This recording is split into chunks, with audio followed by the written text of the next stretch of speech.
इथे एक वाटीला थोडी कमी मसूर डाळ घेतली आहे।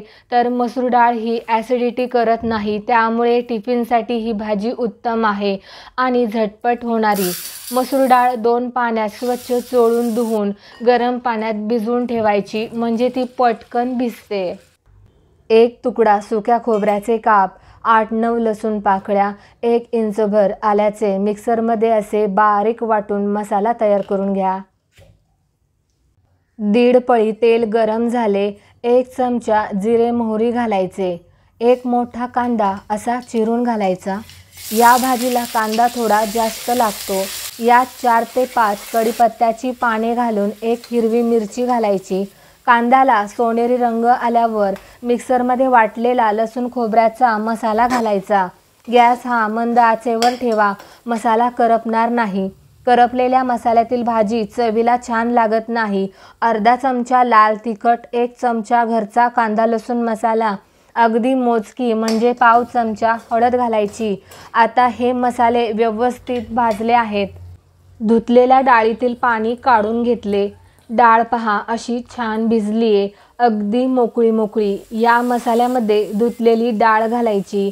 यावर चवीनुसार मीठ घालायचे। एकसारखी मसाल्यामध्ये मिसळून घ्यायची। यातच अर्धे टोमॅटो चिरून घालायचे। मसाले डाळीला व्यवस्थित लागले पाहिजेत।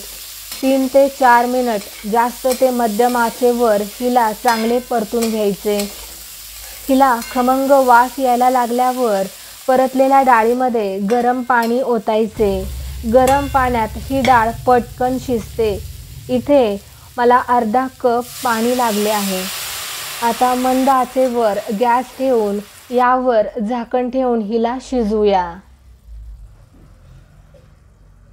असे झाकण काढून मध्ये आधी 1 ते 2 वेळा डाळ उलटण्याने हलवायची, म्हणजे ती तळाला करपत नाही, एकसारखी शिजते। पुन्हा झाकण ठेवून डाळ शिजवूया।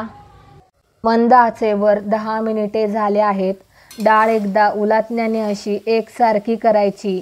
डाळ प्रमाणापेक्षा जास्त शिजवायची नाही, नाहीतर ती चवीला छान लागत नाही, तिचा गाळ होतो।